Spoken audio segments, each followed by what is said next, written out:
This happened about 5 years ago. I was 11 years old and it was pretty early in the morning. I was in the backyard playing basketball with my younger brother before I headed to school. We had a basketball hoop in our backyard. Our backyard was located next to an alley, and our gate was pretty short, so anyone who walked through that alley could see right into our backyard.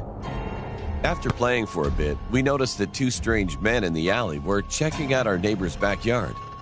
I didn't feel safe around them, so I led my brother back into the house.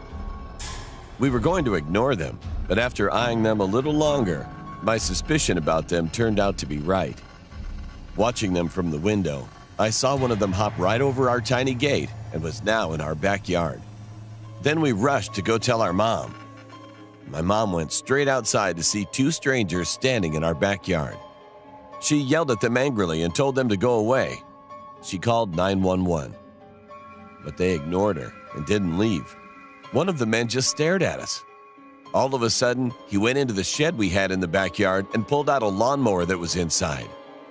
At first, we were all confused and we thought they might be trying to steal it.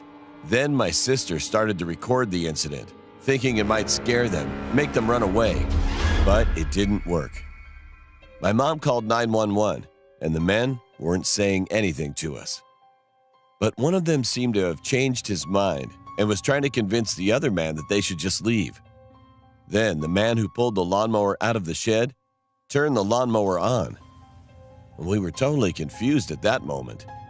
A random stranger just comes into our backyard and completely ignores everything we say to him. Why would he go into our shed, pull out a lawnmower, and turn it on? I mean, it doesn't make any sense. However, his next move made even less sense and was even more insane.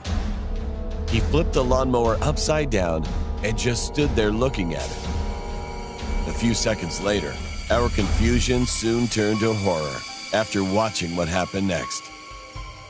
He dived headfirst into the spinning blade of the lawnmower, which cut his neck wide open and ended his life. All this happened in the blink of an eye. My mom screamed at the top of her lungs, which frightened the 911 operator.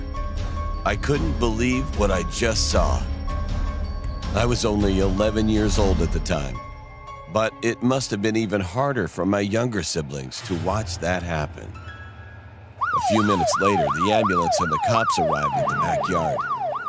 The police came by to ask a few questions, but the video my sister took had the whole incident on video, so the cops knew the story was legit.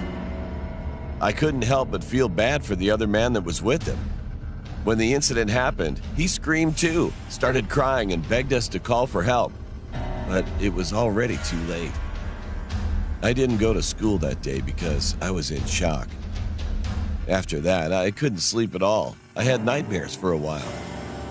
I wished we'd never saw that and wondered what happened to that man to make him want to end his life.